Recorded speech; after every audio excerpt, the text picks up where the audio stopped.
So guys, welcome back to the channel. As you guys seen previously, I am doing a snorkel kit on how to angle your snorkels back up and out instead of straight up. This series, however, is going to be on how to replace your radiator fan, and take the entire system up to clean it. What you're going to want to do is take your seat off and then your side plastics, and then you're also going to want to start working on getting your fenders off along with this cover. I'll show you guys how to do that in a second. I just went out and bought myself a 240 piece bush pin retainer set. You're going to want to go get yourself a pack of these because you're going to have to pull and replace a lot of pins, and it's going to be so much easier if you have one of these. Okay, now that you have your pin remover, what you're going to want to do is pull that pin off, and then there's one more in the back right there that you're going to have to take off in order to get this side plastic off. Now that you guys pulled the pin, what you're going to want to do is just pull this up and out.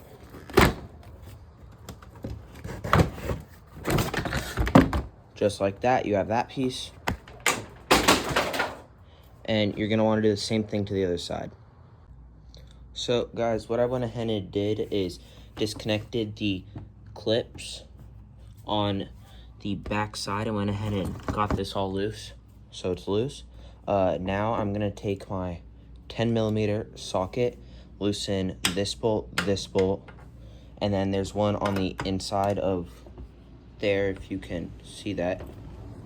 And then now you just take this piece off, and then you work on basically all the top bolts. Once you guys undo those 3 bolts, don't forget there's 2 zip ties holding the tubes on the other side, and then you can go ahead and pull that piece off.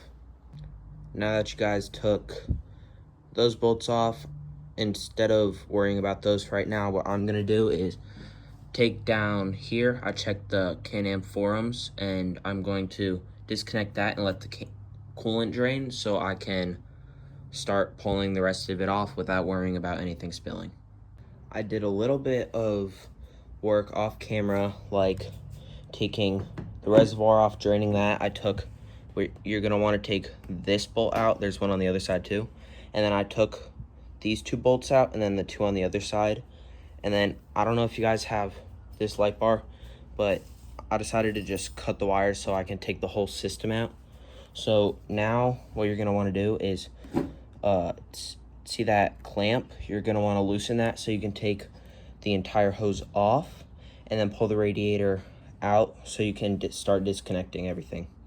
I went ahead and pulled this hose off. Now this entire system is disconnected, and yours should be pretty much fully loose except for that one hose right there, which is what we're going to disconnect next by undoing. There's a clamp up in there. I don't know if you can see it, but you have to undo that clamp, and then you should be able to take it and pull it out. You take that clamp off, you can go ahead and pull it out of that hole. Make sure you have that side disconnected, and you can go ahead and pull it on. One second. Just like that, you have that piece out, and then the entire system should be ready for you to pull it up.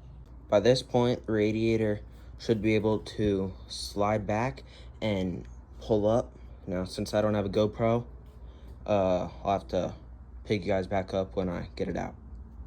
So I pulled the radiator off, but when you're doing it, make sure that is out of coolant because I just spilled it everywhere. It's all over the bottom of the bike and top. So make sure when you're doing it, the system is fully drained. Also, if you want, you can do this redneck engineering method of taking a rag, shoving a screwdriver up through it, and that clogs the hole for you. Up here, there isn't much open except for that hole right there, but that shouldn't be a big deal. And then these vent lines, so that should all be fine. I have my radiator down here, which I am now going to start pulling the fan off. I'm going to get the light bar off. I'm going to get the radiator off, and then go from there. I'll pick you guys back up once I get the fan off. Also, just to let you guys know, you are going to need a 13 for these 4 big bolts, and then you're gonna need a 10mm for these smaller ones.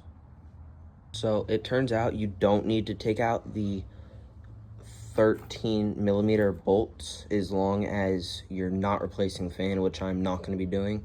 So all you need is to take out the 4 10mm, and then you can set this to the side. I ended up pulling the radiator off the cover just because it was 4 bolts, and sprayed it with wheel and tire cleaner just to try to get most of the dirt off. I'm probably going to end up replacing it, so any companies want to send me out one, you know, just saying. But yeah, that'll be the end of this video. Hope this helped. So see you in the next one.